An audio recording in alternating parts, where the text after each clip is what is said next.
नमस्कार, मी ओमकार. मुंबई तकच्या पुणे मेट्रोमध्ये तुमच्या सगळ्यांचं स्वागत. तुमच्या कॉलनीतली, तुमच्या घरासमोरची किंवा ज्या पुणे रिजनमध्ये सगळी मंडळी राहतात, इथली काही कामं घेऊन तुम्ही की बाबा आपली कामं होत नाहीत असं म्हणून तुम्ही कधी महानगरपालिकेत गेला असाल तर तिथे गेल्यानंतर साधारण ते अधिकारी तुम्हाला किती वेळात एंटरटेन करतात किंवा महानगरपालिकेत गेल्यानंतर एका झटक्यात काम झालं माझं की गेलो, मला लगेच एंटरटेन केलं, माझी फाईल मूव्ह झाली आणि लगेच काम झालं, अशी किती सर्वसामान्यांची उदाहरणं तुमच्या आजूबाजूला आहेत हे तुम्ही या कमेंटमध्ये नक्की सांगा. आणि मी सुरुवातीलाच यासाठी सांगतोय की सर्वसामान्यांची कामं करण्यासाठी आणि पुण्याच्या विकासासाठी जी महानपालिका कोट अनकोट कटिबद्ध आहे त्या पालिकेतला हा आजचा किस्सा आहे. एरवी राजकारणी आणि अधिकारी हे तुम्हाला एकत्र दिसतील, नाही दिसतील किंवा कधी काही त्यांची भांडणं होताना तुम्हाला दिसतील, पण टेंडरचा विषय आला की कशी सगळी मंडळी एक होऊन जातात आणि त्यांच्यामधले हेवे दावे संपून जातात याचं उत्तम नमुना मी तुम्हाला देतो. झालं काय सांगतो. गेल्या वर्षभरामध्ये पुण्यातले जे वेगवेगळे रस्ते आहेत ते वेगवेगळ्या कामांसाठी, समजा सांडपाण्याचं असेल किंवा कुठली MNGLची लाईन टाकायची किंवा समजा आपली हे MSCB असेल, यांना काहीतरी लाईन्स टाकायच्यात, तर या सगळ्या नादामध्ये हे साधारण पुण्यातले 85 किलोमीटरचे रस्ते खोदले गेले. किती?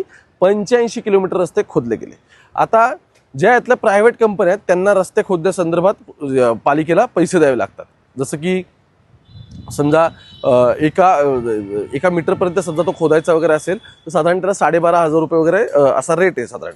तर प्रायव्हेट कंपन्यांना या सगळ्या संदर्भात पैसे पालिकेला द्यायला लागतात. ठीक आहे, ज्या लाईन्स टाकायच्या असतील त्या संदर्भात. आणि मग जर कोणतं सरकारी काम असेल तर सरकारी कामाला ते साधारण 45 ते 50% कमी रेट होऊन जातो. आता झालं काय की वर्षभरात पुणे महानगरपालिकेच्या जवळपास 85 किलोमीटरचा रस्ता खणला गेला. आता त्याच्यावरती परत डांबर टाकायचं, तो रस्ता पूर्ववत करून घ्यायचा आणि जो आधीचा रोड आहे आणि आता नवीन ज्या ठिकाणी खणलेलं आहे हे सगळे एका लेवलला आणायचं.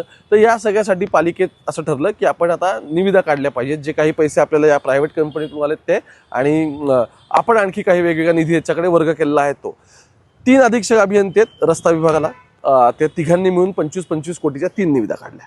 आता स्वाभाविक आहे की टेंडर निघतंय म्हटल्यानंतर वेगवेगळी मंडळी येणार, जी लोक कॉन्ट्रॅक्टर आहेत ते अप्लाय करणार. तर साधारण प्रत्येक टेंडरला एक ॲव्हरेज 6 ते 8 माणसं आली. तिसऱ्या नंबरच्या याला वाटतं काहीतरी 10 का 11 झाले. आणि त्यांच्यामध्ये कॉम्पिटिशन आणि हेल्दी कॉम्पिटिशन व्हावं आणि मग त्यानंतर ते स्वस्तात काम व्हावं आणि पालिकेला परवडावं आणि चांगल्या क्वालिटीचं व्हावं असं वगैरे ते सगळं ठरलं. आता इथून खरी मेक सुरू झाली की आत्ताच्या घडीला ज्यांनी टेंडर ज्यांचं फायनल होईल आणि काही सत्ताधाऱ्यांमधल्याच नगरसेवकांची शिफारस या सगळ्याला असल्याची, त्या कॉन्ट्रॅक्टरला असल्याचं सुद्धा अगदी आता चर्चा या सगळ्यामध्ये आहेत.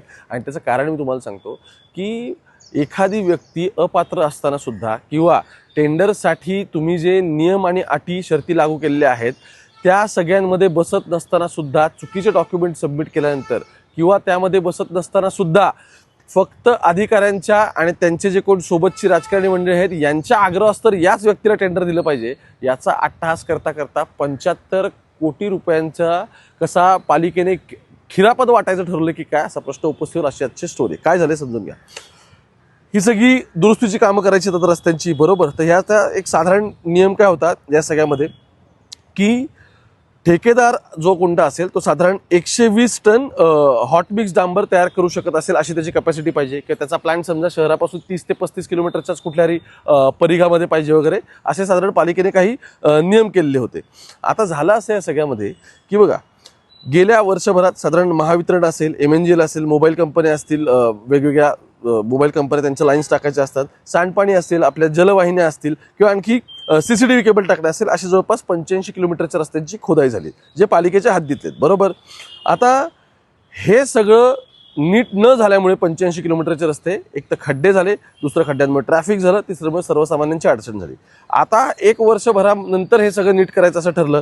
हे ठरल्यानंतर 25 कोटींप्रमाणे टोटल 3 निविदा, म्हणजे 3 टेंडर निघणार होते वेगवेगळ्या ठिकाणची. त्या सगळ्या संदर्भातली प्रत्येक एका अधीक्षक अभियंत्याने ठरलं की माझ्याकडून एक टेंडर, त्याच्याकडून, अशा पद्धतीने ते 3 टेंडर असे 75 कोटी ठरले. आता झालं काय, या सगळ्या प्रकरणामध्ये 7 ते 8 ठेकेदारांनी सगळं दाखल पण केलं. मग त्यातले नंतर मग टेंडरची छाननी सुरू झाली. आता छाननी सुरू झाल्यानंतर असं होतं की त्याच्यामध्ये जे नियम अटी होत्या, जसं मी सांगितलं की 120 टन हॉट मिक्स डांबर मिक्स करण्याची त्याची कॅपॅसिटी पाहिजे किंवा शहरापासून 35 किलोमीटरच्या परिघात त्याचा तो प्लांट पाहिजे. हे सगळं जे काय होतं याच्यामध्ये मग अगदी ठेकेदाराची आर्थिक क्षमता असेल, वार्षिक उलाढाल वगैरे अशा वेगवेगळ्या सगळ्या गोष्टी ठरवण्यात आल्या. आता अटी शर्तीमध्ये काय झालं बघा, ज्या ठेकेदाराला पात्र ठरवण्यासाठी खटाटोप सुरू होता, ज्याला त्याच्या प्लांटची क्षमता 80 ते 120 टन प्रति तास असं त्याने मेन्शन केलेलं होतं. आता पण ज्यावेळी हे अभियंते इंजिनियर्स त्याच्या साईटवरती बघायला गेले तेव्हा कळलं की हा प्लांट 90 टन प्रति तास एवढी क्षमता आहे या सगळ्याची हॉट मिक्स बनवण्याची. असं असताना सुद्धा 80 ते 120 पर्यंत तो करू शकतो असं त्यांनी दिलेलं होतं. आणि वर्किंग आत्ता किती आहे तर वर्किंग तो 90च करू शकतोय, 120 पर्यंत तो करू शकत नाही. त्याच्याकडची आत्ता तेवढीच अवेलेबिलिटी आहे हे दिसून आलं. बरं, हे असताना सुद्धा त्याच ठेकेदाराला पात्र करण्यासाठी पालिकेतल्या अधिकाऱ्यांनी विडा उचलला. जसं की काही अधिकाऱ्यांनी विडा उचलला की पैसे मिळाल्यानंतर आम्ही इथे नोकर भरती पण करून घेऊ शकतो. त्यात अधिकारी पण सामील होते असं दिसलं. मग त्यातल्या 1-2 बदल्या झाल्या, एकावरती सस्पेन्शनची कारवाई झाली. तशाच पद्धतीने अधिकाऱ्यांनी मनावरती घेतलं की नाही, याला आम्ही पात्र करून दाखवतो. ठीक आहे, आता फक्त इतकंच नाही, या सगळ्या प्रकरणात आणखी काय घडलं की मग बाकीचे याच्यातले जे कम्पेटिटर होते त्यांनी सांगितलं की बाबा आम्ही इथे आलोय, जेन्युअनली अर्ज करतोय, पण असं आणि आमची कंपनी क्वालिफाय होते असं असताना सुद्धा ऐनवेळी फक्त या एका ज्या पालिकेचा लाडका कॉन्ट्रॅक्टर आहे त्या लाडक्या कॉन्ट्रॅक्टरला टेंडर देण्यासाठी म्हणून आता बाकी आणखी त्यातल्या क्वेरीज काढण्यात आल्या आणि आम्हाला त्यामध्ये आम्ही कसे अपात्र होऊ याची अधिकाऱ्यांनी काळजी घेतली. आता इथपर्यंत सगळ्या गोष्टी येऊन थांबल्या. आता शेवटी हे सगळ्यात काय झालं तुम्हाला सांगतो. आयुक्तांनी आदेश दिले की निविदा जी छाननी समिती आहे ॲडिशनल कमिशनरच्या अंडर, तिकडे आता हे सगळं प्रकरण जावं. या सगळ्याला आत्ता तरी माझ्या माहितीनुसार स्टे आणलेला आहे की ज्या पद्धतीने हे टेंडरिंग झालं त्याच्यामध्ये ट्रान्सपरन्सी बद्दल शंका उपस्थित होत आहेत. याच्याच बातम्या आम्ही करतोय आणि म्हणूनच या सगळ्यामध्ये आता प्रश्नचिन्ह उपस्थित होत आहेत. आता मुद्दा फक्त इथपर्यंत नाही, पुढची गंमत आहे का, महापालिकेतल्या वेगवेगळ्या विभागातल्या जवळपास कोट्यावधी रुपयांच्या निविदा निघत असतात सगळ्या. तर त्यामध्ये एका सोर्सकडून अशी गोष्ट कळते की या सगळ्यामध्ये अधिकाऱ्याकडून या ठेकेदाराला बोलवून घेत थेट टक्केवारीचं डील सुरू झालेलं दिसतंय. आणि सगळ्यात महत्त्वाचं काय, हे जर पुढे पाठवायचं असेल या सगळ्यातलं तर त्याला सुद्धा त्याचे 2% असतील आणि मग त्यातला बॉसचा 1% आणि आणखी माझा 1% आणि मग खाली काय वाटप असेल तर अशा पद्धतीने सगळी खिरापत वाटायचं काम सध्या सुरू आहे राज्यात. आणि म्हणजे पुणे महानगरपालिकेत महाराष्ट्रात काय चाललंय बाकी तुम्ही सगळं बघताय. सर्वसामान्यांचं लाडकं सरकार असल्यामुळे त्या सरकारमध्ये सर्वसामान्य माणूसही महाराष्ट्रात अगदी खुश आहे आणि तो फारच आनंदी आणि समाधानी आहे असं काहीतरी चित्र महाराष्ट्रात असावं. लोक त्याच पद्धतीने व्यक्तही होत आहेत. पण पुणे पालिकेमध्ये पण काही फारसं वेगळं मला दिसत नाही. या सगळ्या गोष्टी अशाच पद्धतीने चालल्या आहेत. शेवटी आता काय ठरलं आहे की ट्रान्सपरन्सी मेंटेन नाही होते, काहीतरी प्रॉब्लेम झालेले आहेत.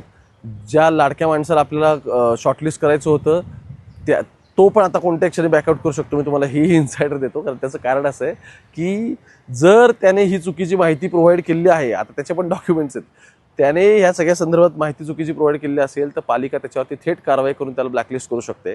पण तो लाडका आहे त्यामुळे ते तिथपर्यंत कारवाई होईल की याबद्दल मला डाऊट आहे. पण 75 कोटी तुमच्या माझ्या ह्याच्यातून आलेले, करातून गोळा झालेले, याचं अधिकारी काय करतात बघा. त्यांच्यासोबत हे कॉन्ट्रॅक्टरचे त्यांच्याशी संलग्न आहेत ते काय करतात बघा. आणि अधिकाऱ्यांवरती या सगळ्या प्रकरणात असलेलं सत्ताधाऱ्यांचं, मी मुद्दाम शब्द वापरतो, सत्ताधाऱ्यांचं राजकीय प्रेशर काय ते बघा.